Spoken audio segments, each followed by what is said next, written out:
Initiating Movieboys podcast. Still loading. Tempest and Ryan are on their way. Welcome. Please enjoy the show. And we are back. I am Ryan, and I'm here with my co-host Tempest. How's it going? And today we are going to be talking about, you could just say two words. Black Adam. I had to do the meme. Unfortunately, there's no Dwayne Johnson rap at all in this movie, not even in the credits. How disappointing was that? They should have just done the Tech Nine, the Power song at the end. Exactly, right? Yeah, I don't know why they didn't. And then he should have promoted his tequila in the credits. Oh my god. Honestly, it absolutely felt like it could have been a vehicle for that if they I honestly wouldn't be surprised if they had to fight him away from doing that. But anyway, I will get us into the synopsis. So nearly 5,000 years after he was bestowed with the almighty powers of the Egyptian gods and imprisoned just as quickly, Black Adam is freed from his earthly tomb, ready to unleash his unique form of justice on the modern world.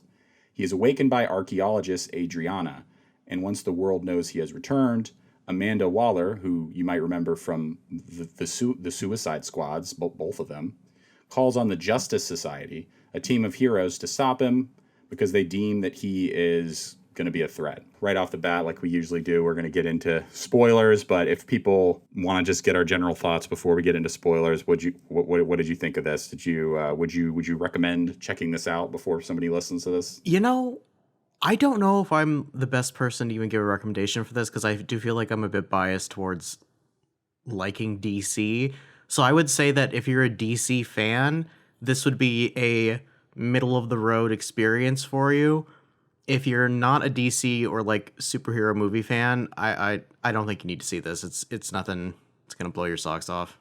I didn't walk out of this really angry or annoyed and frustrated like I did with Thor: Love and Thunder or like Morbius. Obviously, it's nowhere near as irritating as those movies, but it just feels like another superhero movie, for better and for worse. And yeah, there are good things about it, but yeah, which we'll get into. Can we talk real quick about the that TikTok or that promotional video, whatever that The Rock has been doing? Oh my god! So that's honestly probably more fun than the actual movie itself in some respects. I just love that the way that The Rock is promoting it has honestly been really fun. Like just him just saying two words, Black Adam, and he's just in the gym like working out, and that's it. That's the promotion. And he's kind of, I think I'm stealing this from someone else who tweeted this or something, but people have just pointed out how he's kind of promoting like it's a WWE fight, which is honestly really it's a really fun way to do it, and it seems like it was effective because we just looked into it before the review, and it seemed to do pretty well. I mean, considering it's not really directly attached to any other superhero property, and it doesn't really have like a lot of big stuff. I mean, like we'll get into it at the end, but it doesn't really have any other it doesn't really have any other tie-ins for the most part. Yeah. I just think it's funny. Okay, I'm assuming, okay, so obviously he needs to work out like a shit ton to maintain his physique. So I just picture him like in the gym doing his like mandatory 5-hour workout or whatever, and they're like, Dwayne, sorry, we need you to start promoting this movie. And he's like, oh, fuck. And he's just like done. like he's like, I need to go back to lifting weights. And he just does this like real quick. And he's like panting into the camera phone because he just needs to get it done. Just go watch the fucking movie. Okay. Look how jacked I am. Just go watch it. I just love that. Like, it just seems, I don't know, maybe it was like a committee-driven decision, but it just feels very authentic in a way. Yeah, it does. And yeah, I guess first we can kind of start getting into the movie a little bit. How did you feel about, because I feel like Dwayne Johnson, I mean, this is obviously one of the biggest starring roles that he's ever been given. For the most part. I would say so. One of the bigger ones. How did you feel he did in this starting role? I think for me, he's one of those people where it's kind of like a Tom Hanks, where I'm not necessarily going for like this transformative Daniel Day-Lewis experience where he like becomes this character. It's more so like, oh, I just like The Rock. And then I go. That's how I've always kind of felt about his films. Like, I don't think he's a bad actor. I think he's just kind of like his natural charisma is just kind of like coming through. Like he is very typecasted. He kind of plays like similar roles in a lot of things. So I just like I guess I don't know if you want to say like I have a parasocial relationship. I don't know. I admire his work, and I'll watch anything that he's in basically, which again makes me kind of biased, and I don't even know if I'm like I at least I'm acknowledging my bias here.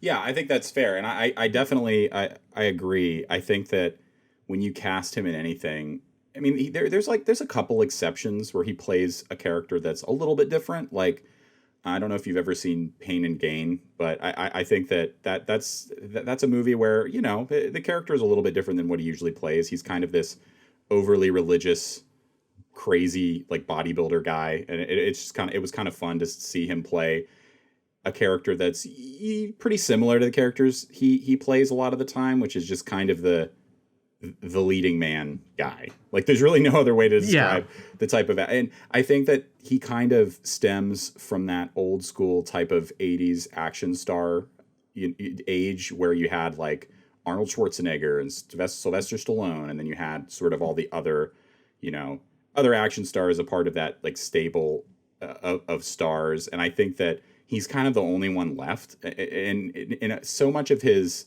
career is just built off of that charisma and him being likable. But this movie is a little bit different because it really tries to make him the villain, like to the best of their ability. And I don't know how successful that was. Him. See, that's my only thing. I did like him in this for the most part, and I thought that he was fun in this. And there are some moments that actually made me laugh, which is I can't say that about the Thor movie earlier this year, and just a lot of Marvel stuff in general. Like I mean, I saw this in a theater alone a few hours ago, and there were actually a couple moments where I laughed alone in the theater, and that it takes a lot to get me to laugh. Like when I'm by myself watching a movie, I don't know if everyone else is like that, but I think that I don't know how much it succeeded though in making me think that he was this evil guy, and I think that's because from the very beginning they start to try to make you like him by showing that he cares about this archaeologist Adriana and her son who is named Amon. Like from the very beginning they kind of just established this relationship and show he's not like if he just immediately like just tore them to shreds or something and just killed them or so, I obviously that would be a little bit more unlikable, but it feels, I think some of the character is kind of tied back by them being afraid to make him too evil. And I think that's something that to an extent all superhero movies do, but I don't know if I can necessarily even blame him for it, because just the material doesn't really give him the opportunity to do anything that's like that morally questionable other than kill just tons of faceless bad guys with guns. You know, that's just kind of what he's doing for the whole movie. And I feel like he doesn't really do anything other than that I necessarily found morally questionable. And I feel like it's something that even the Marvel heroes do, but they don't really acknowledge it in the way they do it in this movie. You know what I mean? I would say the biggest problem with this film is it feels like a first draft to the script. Like it feels like they laid out all the beats of like, okay, this needs to happen in the story, and then this is it. You know, like they laid out the series of events, but then they needed like a couple more rewrites to like knit all the details together and make it a fully fleshed out story. You know what I mean? Like the script kind of felt like the skeleton of like what the story was supposed to be, and it was just a lot of like, well, we need to go to like this point to this point, and it didn't feel like a lot of the moments, like the transitional moments, were really earned. Did you get that sense? Yeah, I did. And it just, I don't know. It also just had that kind of J.J. Abrams style. I mean, I guess specifically the Rise of Skywalker, like storytelling at points. And by the way, I'm not saying I hated this because I didn't, but it had that like MacGuffin thing with a big part of the movie is them just first they're going after this crown that's going to give the wearer like a crazy amount of power from these Egyptian gods, and then after that the little kid Amon gets taken by the evil organization they're in the Intergang, and they're going after and Black Adam's trying to save this kid, And it's just kind of a lot of it's a lot of just running around and trying to either find an object or find this kid, and it feels like that's a way for them to try to just kind of keep the pacing up. And I guess what surprised me about this the most, and you were talking about the story, is that so much of it is focused on this new team, the Justice Society, who is made up of Hawkman, Dr. Fate, played by Pierce Brosnan, Cyclone, and Atom Smasher. And I feel like so much of the movie focused on them, and I didn't really expect that. How did you feel about this new superhero team that they introduced? I don't really like that it was introduced in this way, because they really just seemed like a throwaway. Like, we can't use, like Superman or Batman or whatever, so we have to get like people who are weaker in a way. But like, also Dr. Fate as a character, he's got a lot of backstory and history, and not saying he deserves his own movie, but like, I don't feel like they used that character to the best way they could, like utilized him the most. I don't know. It really just felt like we need a backup team because we can't use the main team, and we need to show that Black Adam is really strong, but he, you know what I mean? Like, still have a bit of, I don't know. It felt like training wheels, I guess is a good way of saying it. Yeah. And it really, I think it just goes back to what DC has kind of always struggled with. And I don't know if this is, I don't know if this is, again, this is this thing that DC always tries to do where they're just trying to catch up with Marvel, and they haven't introduced, earned all of these characters, the characters. Yeah. And they tried pretty hard. I would say they genuinely try to make the team likable, and they really focus on them. And I think that I actually really liked Aldous Hodge, the actor who played Hawkman, and obviously Pierce Brosnan was really great with what he was given.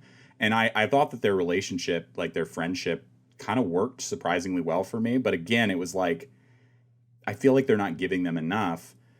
And this movie's trying to, it's just, again, it's another instance of a movie that you're trying to introduce this new character, Black Adam, but you're not really giving him as much screen time as he needs. You're trying to sort of, in a way, like build this new like Justice League team where eventually he is going to, because you can figure that Black Adam is just not going to go total sicko mode and like murder all of these like heroes. Like, that he's not, he's kind of edgy, but he's not going to be that edgy. So to me, that was just a little less interesting. I think that I kind of liked the conflict they were setting up in the very beginning, where the Justice Society, basically in this town, city that Black Adam or Teth Adam grows up in, and is enslaved. Like thousands of years later, they are still dealing with like what they're not saying is like American imperialism and occupation, but it more or less is with this city of Kondak. And they're kind of setting up this conflict where all the people in the city see this new superhero team as this imperialist threat, and they kind of hate them.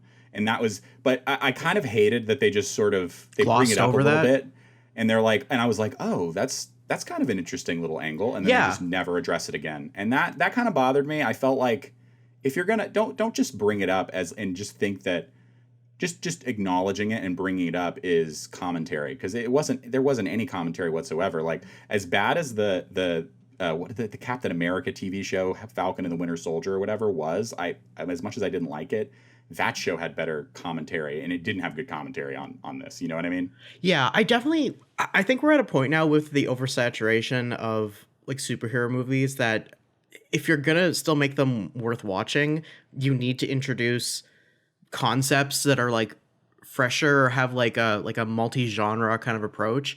And I did think it was really interesting when they bring up that, this is basically like, I guess, like a stand-in for like Iraq or like Afghanistan, like kind of like thing. And then they're under military occupation, and I thought that was all very interesting, and I thought they were going to comment something. Like, I thought that was going to go more, but it was kind of just like, it was the equivalent of like, well, this character's gay, check mark, moving on in the story. You know what I mean? Like, it wasn't really that deeply explored. And like, how much can you really explore that? Because like, if they were to really do that theme justice, it would just like, maybe look like the Americans look like shit. So that is the problem. You're right. Like, how would they genuinely explore that? But I do think that I guess at the very beginning, I did kind of enjoy seeing this conflict between Black Adam and the Justice Society, and I just kept thinking to myself, like, I kind of hope that they keep it as Black Adam versus the Justice Society, and they don't just introduce some kind of new, more evil threat. And I was like, I know that's probably what they're going to do. that's basically what they did in Batman versus Superman. So Batman and Superman were fighting the entire time, and then they introduced like Doomsday. Is that what he is at the last minute? Yeah, that's I didn't think about that. You're totally right. Yeah. That's exactly what they do. And again, like, you kind of come for this, and I really don't even think I don't know. I really haven't looked at much of the marketing for this, but I feel like this is kind of just been marketed as this is the Rock movie. Yeah. And so much, again, a surprising amount focuses on the Justice Society, but they make you really kind of like and appreciate some of the members of this team, even though some of the characters kind of feel like, and this is the problem with just the oversaturation of superhero movies. Like, some of the comedic relief characters, like what's his name, Atom Smasher, just kind of feels like an amalgamation of so many different comic relief superhero characters we've seen over the last 10 years. Like, at points he kind of feels a little bit like Deadpool. At points he kind of feels like Peter Parker. His mask literally awkward. looks like Deadpool's mask.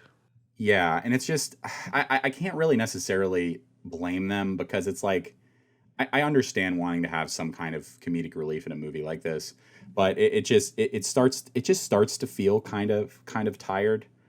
I don't know, but I will say I just kind of wish the movie had stayed, because toward the end you learn that one of the main head of this evil corp organization that's trying to get this crown, Ishmael, is essentially like becomes like a version of the devil. And honestly, in a design that I thought was kind of corny. I don't know. I would have preferred to see something like a little bit more practical. Like, his face just looked, it kind of looked very video game cutscene-y to me. And it's sort of just, again, it ends with Black Adam having to team up with the Justice Society and sort of to stop the discount Hellboy guy, sort of, in the finale. And I guess I think I was honestly really liking this movie a lot in, like, for the first, I would say for the first 2/3 of it. I was kind of like surprised at how into it I was. And then for me in the third act, I feel like it kind of just goes in the direction that a lot of these things do. I thought it was really jarring how it's like, all right, I surrender. I'm going to go into cryostasis or whatever the fuck, the hydrostasis. Yeah. and then it's like, all right, I need to break out like 10 seconds later. Like, that felt unnecessary. I don't know. That was a little odd to me.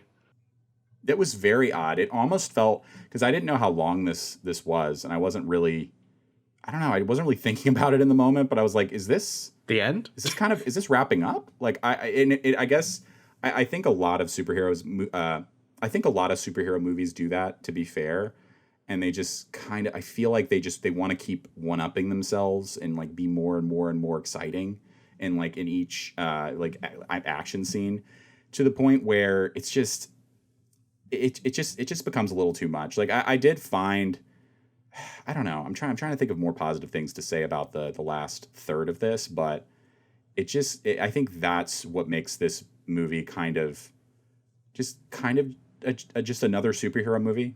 It feels like it falls into that territory where there's just a big, massive CGI fight, and there's some creative little things, like Dr. Fate can kind of multiply and make multiple versions of himself, which I feel like, I can't think of it specifically, but I feel like I've seen that in a recent movie too. Doctor Strange. Yeah, literally Doctor Strange does that exact thing. Yeah, right. He does that in Infinity War.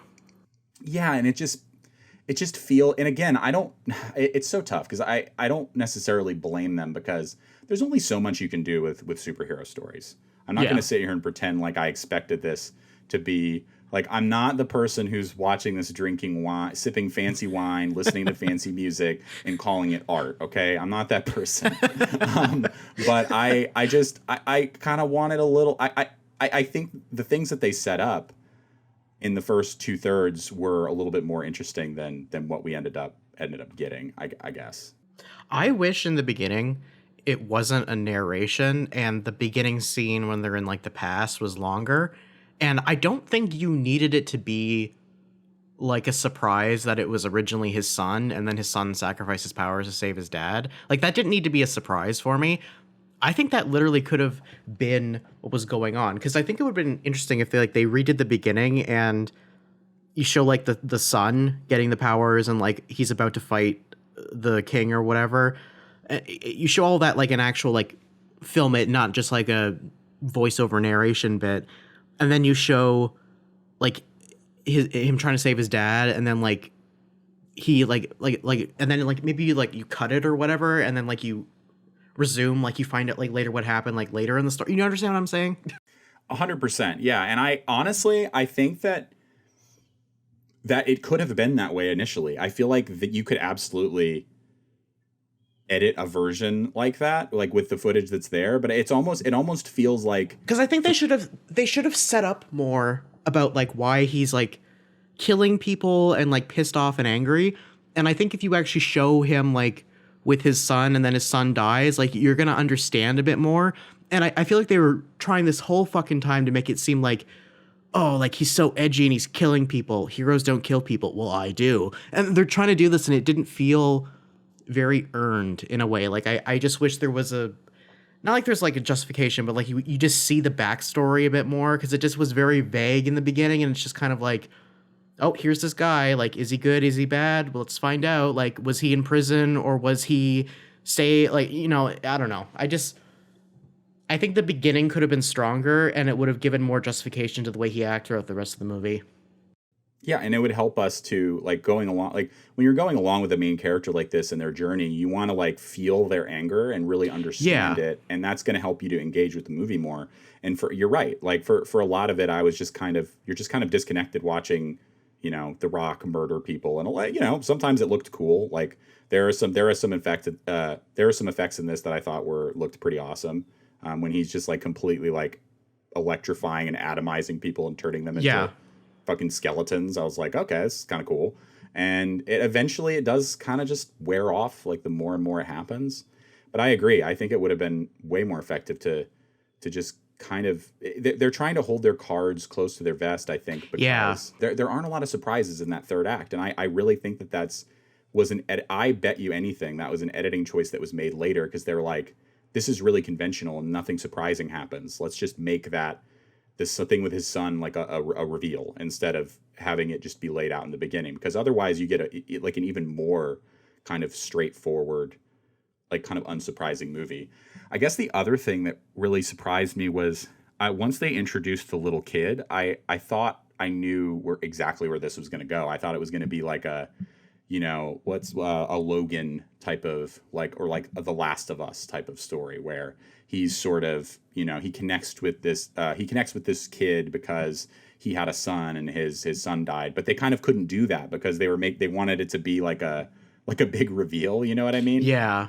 That would have been perfect if it was like the kid was like a proxy or like a stand-in for his own son, and he like saw like almost like a redemption in a way of like, I didn't get to save my son, but I will save this kid. Oh my God, that would have been so much better. Yeah, and it just makes sense. And maybe they didn't want to do it because it is kind of obvious, but I will say, like, you shouldn't just try to subvert expectations and do things in a non-obvious way because you want to surprise people. Like it just is thematically and story-wise, it makes sense. Like throughout the course of the movie, he does sort of kind of like the kid, but it's not the focus of the movie at all. And he does kind of see his son. I thought he kind of saw his son in him a little bit, but it's not the focus of the movie, because so much of it is focused on the Justice Society. And honestly, strangely, they try to make the heart of the movie the relationship or the friendship between Hawkman and Dr. Fate, because Dr. Fate keeps seeing visions and it's making it look like Hawkman is going to die. But they sort of play with those expectations a little bit, and you know, Dr. Fate ends up being the one that dies at the end. And I thought that was okay, but it's just, again, they're just shifting the focus of the entire movie, and honestly, the whole emotional crux of the movie, to a character that isn't Black Adam, and it's you're supposed to care about his journey, and you don't really feel like, I think earlier you said you didn't really feel like a lot of this was earned, and I agree. I feel like Black Adam's change to becoming like a nice like a better person or whatever at the end just isn't really earned. He just kind of starts being better, like almost, it seemed like almost opportunistically at a point. It's like, okay, did he really change that much? Like, I don't know. Does he need to? Does it matter? I don't know. Like, yeah, we might be thinking about this a little bit harder than they did, honestly. But no, I it's perfectly fine. Like, just because it's a superhero movie doesn't mean that like it can't be good art. As I sip on my wine over here. 100%. Yeah, and I will say, there was a period in the middle of this movie where I was having a lot of fun with it, and I really liked. If they were going to make it like a movie where Black Adam's like joining a team or something, it kind of I kind of wish that would have been even more of the focus, because like it was actually kind of fun to watch Black Adam and Hawkman and their kind of dynamic that they had. Like, there's a point in the beginning where they're dealing with like taking hostages, and Black Adam is just always murdering the hostages, and it's kind of funny. They're like, oh, we need to keep them alive for this reason, and Hawkman is like really frustrated that he's like throwing them out of the sky and trying to kill them, and they just have these fun little back and forths, and I really enjoyed some of that. Like, I thought it was fun. I just wish they it's like, I feel like with so many movies, I hate to sound like a broken record, but I feel like it is a matter of like picking a lane. Like it's really difficult to do so many different things. You only got so much time. In 2 hours. Yeah, it's a movie. It's not a TV series. Like, you don't have like the amount of time that a show like fucking House of the Dragon does or whatever. Like, you don't have time to develop all of these different characters. You have a very limited amount of time, and it's a lot of the time it's more effective just to try to do less. And I think that with this movie, you could have done something, because another thing that I kept thinking about, and partially because of the 80s actors I was talking about earlier, like Schwarzenegger, this kind of felt like Dwayne Johnson's chance to do like a Terminator 2 type of thing. And from the beginning, I also kind of thought that that's what it was going to be. That could be good. Yeah. His relationship with the kid, I thought like it was going to be, he was kind of a shitty sort of like horrible monster, like killing machine, just really like his eyes are so like vacant, and he just looks like dead for so much of the movie and just out of it. And this kid sort of brings out like a nicer, kinder side of him. Like, that's what I thought. Again, I guess that just kind of goes back to what I was saying earlier with, I kind of wish they would have picked a lane and focused more on his relationship between him and Amon, if that's what they were going to do. But they just don't. They kind of choose this, like, we want to do a little bit of everything sort of route, and I feel like it's not better for it, you know? You see what I mean, though, where it's kind of like, it's like a skeleton of the moments they wanted to hit in the movie, and they're not flushed out properly. Absolutely, yeah. That's basically what it is. And if you don't pay too much attention to it, you're like, I think that's when you can enjoy it the most, is when you're not like, well, this needed to make more sense, but I'm just gonna have the suspension of disbelief and just keep moving forward. Yeah, and I will say, like, there are things there. Again, I said this a million times, but there are things about this movie that I liked, and things that I wouldn't mind seeing more of in the future. Like, I did enjoy some of the, like, I think specifically Hawkman, who was also kind of similar to Falcon, to be fair, in the Marvel movies. But we'll ignore that. And it just, I am interested in seeing more of this world, although I am confused with what they're going to do. It was cool to see, I mean, again, this is spoilers. It was cool to see Henry Cavill's Superman kind of come in at the end. Yes. I'm excited to see what they're going to do with that. I am kind of, I'm really interested to see what direction the DC universe is going to take after this, because I actually think that Black Adam would probably be a better character in like an ensemble than he would on his own, like almost like a Drax type of, like, very, because there were a couple, because I don't know, they also do that same bit where he like doesn't know what sarcasm is, and he learns what sarcasm is, kind of like Guardians of the Galaxy and Drax. And I still thought it was, even though I've seen it before, it's still very funny. It made me laugh, and I think he would work really well as part of a team or some like another like the Justice League or another team trying to integrate him or work with him, and it just not going the way that they planned. Like I think that was part of the fun of the middle of this movie, and I would like to see I would honestly like to see more of that. I really enjoyed. I don't know if you noticed this, but like I felt like the visual effects were really nice. I don't think I've enjoyed special effects like CGI in a movie this much until recently. I felt like it had almost an animated quality that wasn't bad, but it was like stylized and it looked nice.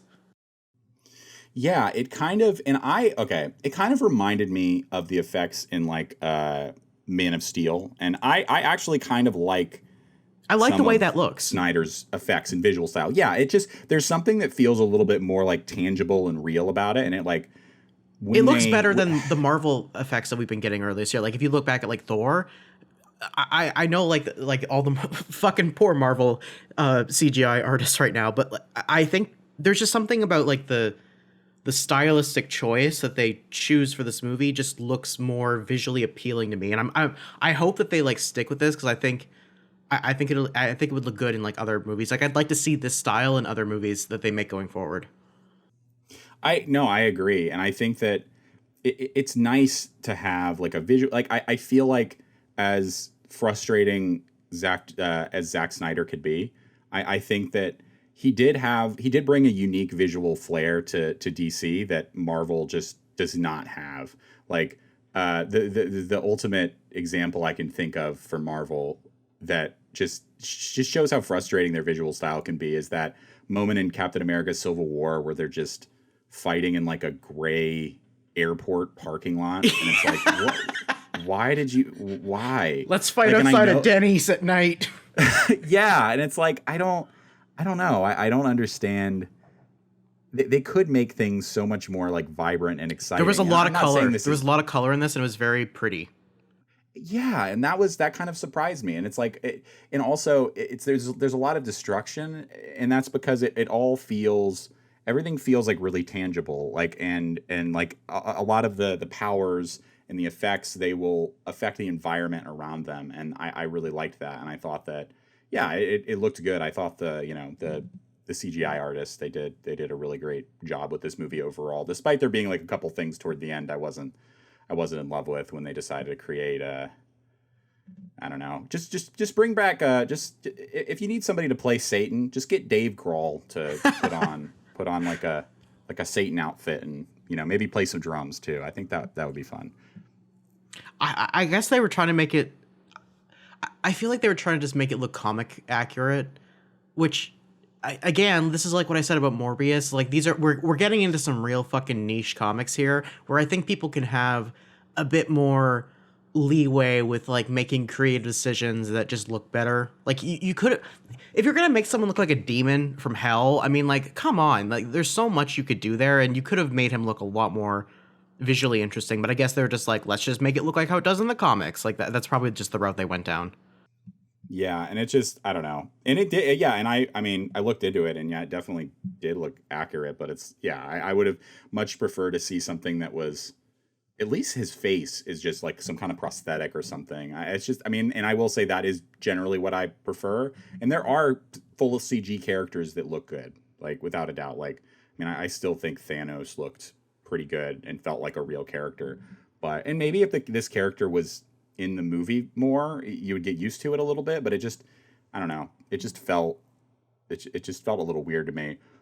And also because, again, that character wasn't really focused on. Like that villain. Yeah. Like, there's you get little pieces of him throughout the movie, but again, that's why I feel like wouldn't also like this isn't something I've said yet, but like wouldn't it have been more interesting for maybe one of the members of the Justice Society, like Hawkman, like takes it way too far and is like, you know what, I am gonna fucking kill Black Adam. Like I don't care. Like we're not taking him in. I'm gonna kill him. Like what if you have and then there's like a little bit of character conflict, and you kind of understand why Black Adam's so frustrated with them, and maybe Dr. Fate is like, this isn't the way to do it, or I don't know, like just I feel like it was a mistake to go in the direction of let's just get this like objectively awful piece of shit person who is like a slaver who it's just like, yeah, obviously you're not gonna root for this. He's a slaver and is basically Satan. Like, so like, okay, Yes. yeah, I think this is the bad guy. You know what I mean? It's kind of, and I know it's a superhero movie, but I feel like you can make it a little more complex and like morally gray. You know what I mean? It would have been more interesting if we saw more with like Amanda Waller being like, I want him on ice or what on water. Well, you know what I mean? Like, I want him because he's an asset. Like, you're not allowed to kill him. And then they have, I think it would have been interesting if they had a lot of like moral discussions between like Hawkman and Dr. Fate and like a Cyclone and like the Atom Smasher guy of like, this guy's too powerful. Like, we need to just like kill him. Like, we can't even bother like trying to bring him back. And Dr. Fate being like, no, we can't. Like, that would have been fascinating. Like the utilitarian trolley problem of superhero movies going on. That could, again, that could have been interesting. And like, again, like you said earlier, it just feels like this script is just too simplistic. And honestly, at times, even though I love him, it does feel like it's just a vehicle to make Dwayne Johnson look cool. Like, Yeah. which he does, and it works. Like, I think he's fucking awesome. But Oh yeah. There are times, I don't know, there are moments in the first like 30 minutes where I was like, oh man, is this whole thing gonna just be him like Kool-Aid Man bursting through the wall and just like not giving a fuck about anything? Because it was cool at points, but I feel like I don't know. I wonder how, because he was listed as one of the main producers on this, and I do wonder, like, I have I'd be heard curious. that he wanted Black Adam to be separate from Shazam and have his own movie because he didn't want him just to be like Shazam's villain, even though that is what he is in the comics. So I have heard that. Okay. That's interesting. That's an interesting way to do it. So I actually, okay, full disclosure. Actually, I knew that he was tied to Shazam. I didn't know he was like the main Shazam villain. I've just seen the one Shazam movie. I don't really know anything about Shazam at all. I'm not like super well versed on everything Shazam either. I just know that like, you know how there was all the different spots for all of the different wizards. Like he's one of those powers. Like that's the spot that was missing in the Shazam movie. Oh, okay. Yeah. At least I think so. Someone can correct me if I'm wrong, but I'm pretty sure that's like if you go back and watch the Shazam movie, there's like one spot that's missing, and he's that one because like the power is like locked in him when he was imprisoned, so they can't get it back. Well, that'll be interesting to see if there are any references or how, because like I can't imagine them at this point just making I mean, I'm saying Dwayne Johnson and not Black Adam, but just, yeah, I can't see them making him like a villain in this. I guess they're probably just going to go a different route completely with the future Shazam movies, probably. Fucking Jimmy Neutron Brain Blast. I just thought of something. So I guess this is something I feel like when you watch these movies, if you are like a fan of like DC and comics and stuff, you have like a lot of like background info that like it just isn't in the movie, but I think they're still implying that it exists. And that's the idea of like magic is its own thing versus like what Superman is. And I know we talked, it's like a common lore that like Superman is like kryptonite is his like weakness, but I think Superman, I know there's been like different versions in the comics, but I think magic is also something where not like it's a weakness, but it can affect him more than like other people's powers. Does that make sense what I'm saying? Because that's essentially that's essentially what Black Adam is. It's magic that's like making him who he is. It's not like he's an alien or anything else like that. It's like it's literally magic. Oh, another thing too, fucking Hawkman's mace that he's like throwing the entire time. Apparently, they didn't mention this, but I know this is like comic accurate. Apparently, it's made of a specific kind of metal that is impervious to like magic, which is why he's able to like fight him with this mace, because it can be like, it can like cut through magic. I know this is a super fucking nerdy, but I think they were implying all of this. They didn't directly say this in the movie, but this would make sense, especially because if they're wanting to do like a Superman versus Black Adam movie in the future, that would make sense, because like one of Superman's other weaknesses is magic, because it's like a different thing in this universe. It's not everything is magic. So yeah, I think I'm a DC Comics fan too, but I've definitely more so only delved into a lot of the Batman stuff. Like I've read a fuck ton of Batman graphic novels and comics for the most part, and I've delved into the Superman stuff a little bit. But I think no, I think you're absolutely right. I think I remember. Isn't that in the? I feel like that was in some of the Justice League cartoons too. Like I feel like magic affects him more, or like he's not like it's not like yeah, like you said, it's not full kryptonite. Like it ruins him, but it is like he's less impervious to that than he is to like normal like attacks and stuff. I think I remember reading that too, and that makes sense about the mace because he was. It seemed like he was really the main person that was able to have like an effect on Black Adam at all. And I think that's because I know they don't say it, but I remember like especially like Hawkwoman or Hawkgirl or whatever. She specifically has like a mace, Shiera, who her mace is something that like I remember like Wonder Woman wanted it at one point because like the mace can be used against magic and it's effective against magic. This is super fucking nerdy. No, I think it's good. It's not context that I have. I think it's good context. I just think this is what I mean when I say that like I'm willing to give like a lot of leeway to these movies because like I know all this stuff and I'm kind of like it's like my brain is like filling in the gaps of like what would be a bad story for other people if they don't have all the other context of what's going on because I'm like, oh, I know this and this and this and this is this reference. Like, you know how you see Atom Smasher always eating like a bucket of chicken or something? He's doing that because like to get really big and shit and like go back down, it like requires so much energy, so his caloric intake needs to be like, incredibly high. They never fucking explain that, but he's just eating the chicken, and I know why he's eating the chicken in the movie because of the caloric intake thing. Yeah, and I think that there's a little offhand joke about it, but it's not. I didn't read it as that, but that makes sense. I think he makes a joke like, "Oh, I need to keep snacking because basically, yeah, I need energy," but it doesn't seem like it didn't seem like it was for that reason. I thought he was just like, "Oh yeah, he just needs food like any other person." Like I didn't read it in that way, but I feel like that's maybe definitely a little nod for the fans of it.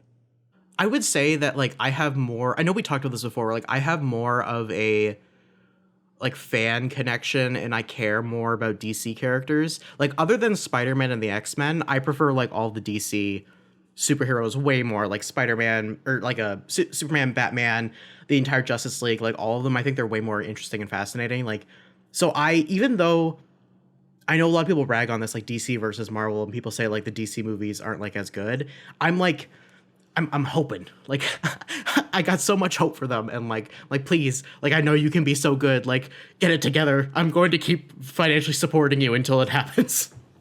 I feel the exact same way. I've always had much more of a connection to the DC stuff as well, and I mean, this is I don't think this is a swing and a miss. I think like it didn't. Like it wasn't like watching Suicide Squad. Like there's somebody on first. There's somebody on first base. You know, like it was like a grounder.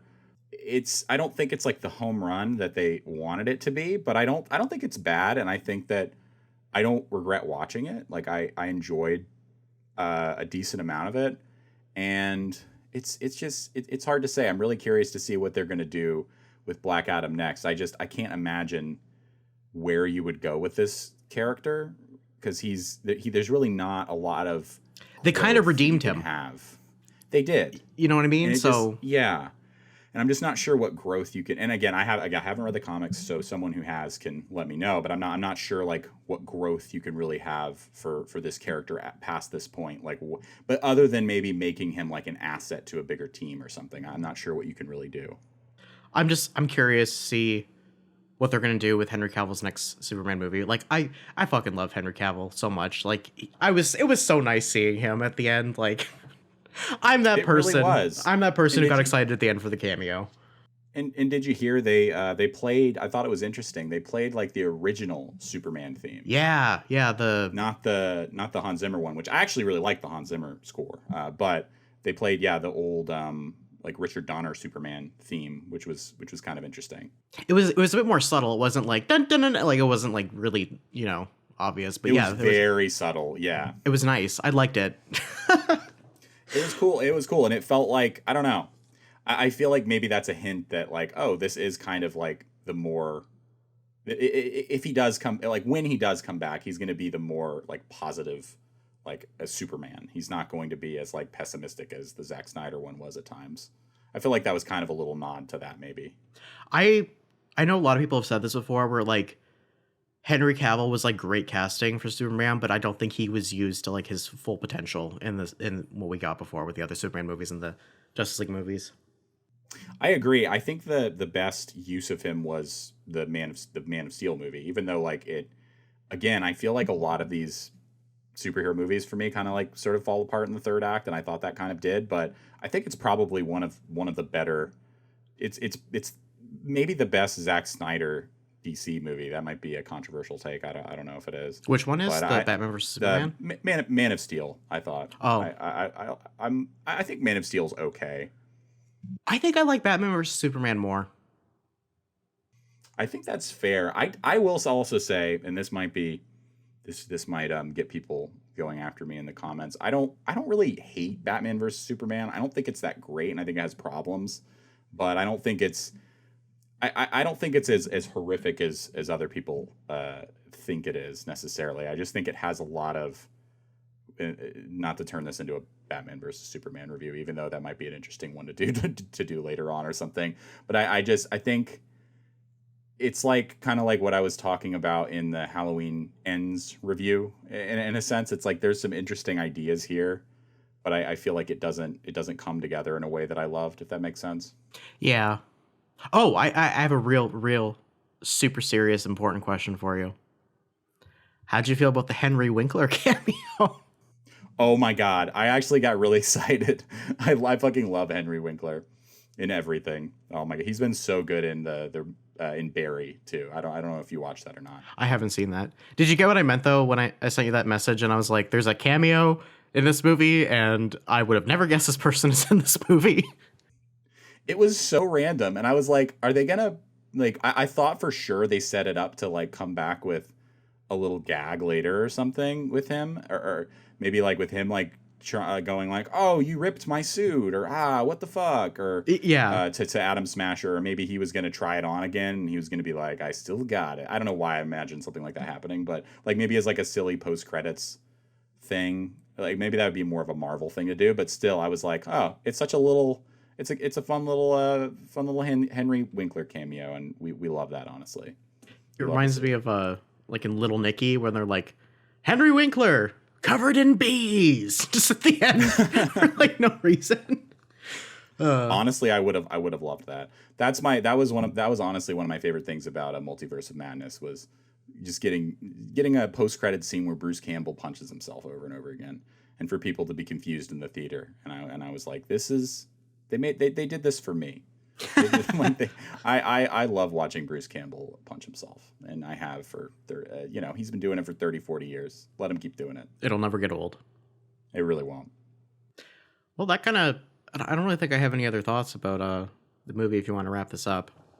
Yeah, no, I definitely think we can wrap it up here. Would you recommend Black Adam? I think we talked about I mean, like, just going back to what I said at the beginning, like, I think if you're a fan of DC, like, it'll be like an adequate experience for you. I think if you're not like a superhero fan, or you're not a fan of DC, you don't need to see this. I completely agree. I would say I probably won't go back to this. I don't think I will, but I'm definitely curious to see it makes me curious to see what DC is going to do in the future, for sure. Yeah, still disappointed there's no song, but it's neither here nor there. Should have been The Rock at the end rapping about power and tequila. Yeah, and could you imagine if he brought Tech 9 to do like a Black Adam song, and then they both rap together? Like, come on. Fuck yes, I want this. Why doesn't this exist? They must be too cool for it. It's so disappointing. It's like in the Venom movie where they had Eminem do a rap. Like, come on, I just want the rap. Yeah. Oh man, there's still time though. Maybe for like a sequel or something, he can come in and rap. But that was probably one of the biggest missed opportunities, for sure. Until next time.